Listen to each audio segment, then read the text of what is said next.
What I told you was the more you watch shamelessness, the more what happens to you? You become more like animals. And you know what the manifestation of that is? Manifestation of that is, if you have no problem looking at something, staring at someone, you're not looking at them as a decent human being. You're looking at them as an animal, as a piece of flesh. That's all you're looking at them as.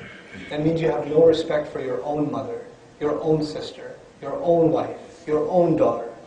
They are also women. You wouldn't want somebody to stare at them. The one you're staring at is also somebody's daughter. It's also somebody's sister. It's also somebody's mother. Watch it. Even if they don't have respect for themselves, non-Muslim women, sometimes they don't have respect for themselves, so they'll dress in inappropriate clothing. Even Muslims dress in inappropriate, for that matter. But you have respect for yourself and the women of your family and lower your gaze to that. And it's really disgusting when the entire family sits together and they're watching movies and shamelessness comes on and they're all the mother and the daughter and the husband and the brother, everybody's sitting together watching. Oh, it was just one bad scene, it's okay. It's disgusting. That's not the behavior of a Muslim family. We should be disturbed by shamelessness. We should be, we should stand against it. This is one of the great troubles of this society. There are a lot of great things about our society. Lots of great things. But this is one of the things that's destroying our youth. Overexposure to shamelessness. Some girl just randomly messages you, I want to be your friend on Facebook. Well, I don't. No.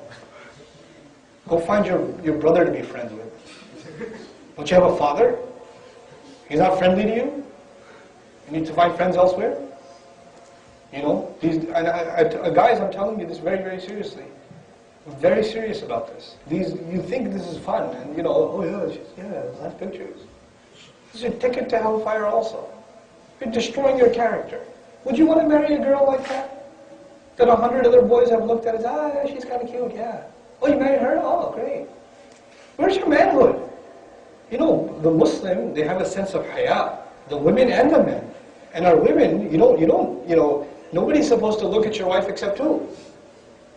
You. Nobody's supposed to enjoy her beauty except you.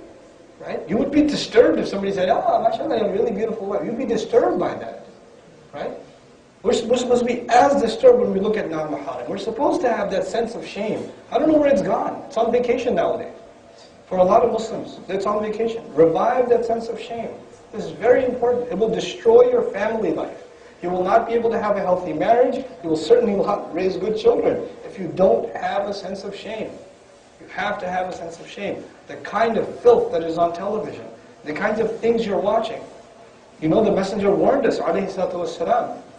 Asiyat, Kariyat Asiyat, they're wearing clothes but they're not wearing clothes. He warned us of a time like that. And that's it's just PG-13. It's okay, we can go. It's just PG-13. Oh, just one bad scene in there. Oh, it's not that bad. Right? What do you want us to do then? Because, I can't even watch the movie. My parents don't let me do anything. My life is so sad because I didn't watch whatever. Right? Get over yourself and get over this obsession with entertaining yourself. You're a free person. There is life other than television and other than movies and other than Hulu.com and other than, whatever else. There's life outside of that too. There's still oxygen to breathe. You'll survive, trust me. You'll still be alive if you abandon those things. Actually, you'll be much happier too.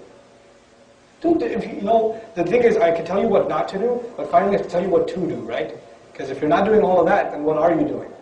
Find time doing sports. Go out. Start jogging or something. Find a healthy activity. I'm not saying necessarily find a religious activity. I don't expect that from you. But I do expect, find an activity that at least isn't making you a worse human being. You understand what I'm saying? At least do no harm. At least do no harm. And the elders here that are sitting, please, just a minute of your time. If our youth are coming together in the masjid, and they're not learning anything about Islam. They're just sitting here, eating pizza or whatever, and just talking about stuff. Some random video game. I'm so happy that they're doing that. Because if they weren't doing that here, they're probably doing something much worse at home. So don't say, hey, these children, what are they doing? Please don't do that. Let them be here. Because the alternatives are worse. At least they're doing no harm.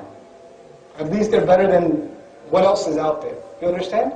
You have to build these, don't expect like the highest caliber of behavior from our youth. You didn't raise them that way, so how can you expect that from them? You put them in public school, they didn't apply themselves. You put them there, you expose them to shamelessness 8 hours every day, and then when they don't act like, the tabi'een, they're like, how can they behave like this in the masjid? What's the matter with you? Get real, accept reality, this is reality. So, I sincerely ask the elders of our community to have more tolerance for youth in the masjid, to be more welcoming to them, to not push them away. And I sincerely ask you young guys, the last bit of advice as about shamelessness, and I'm done inshallah, I promise this time, I'm done, I mean it. Find better company to hang out with. If your company is shameless, you will be shameless. If your company has shame and decency, you will develop shame and decency. If your company is messed up, they will drag you to hell with them. And you'll think that they're cool.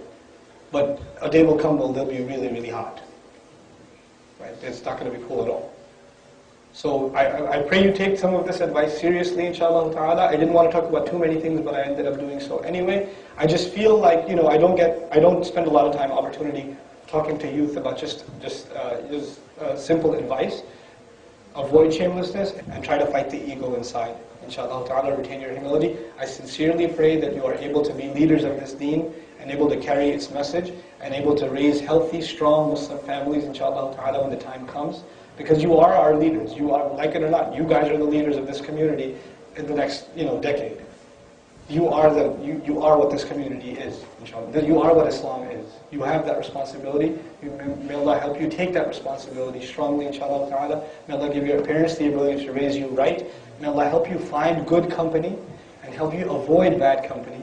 May Allah help you quit your bad habits, get you out of the cycle of being exposed to shamelessness, get you to learn to keep you to control your tongue against your parents, and to stop wasting your time and to become regular in your salawat. If I said anything good or true, it's a gift from Allah Azza wa Jal. If I made any mistakes, they're certainly my own. Subhanak Allahumma wa bihamdik. Nashhadu an la ilaha illa anta. Nastaghfiruka wa natubu ilayka. Wassalamu alaikum wa rahmatullahi wa barakatuh.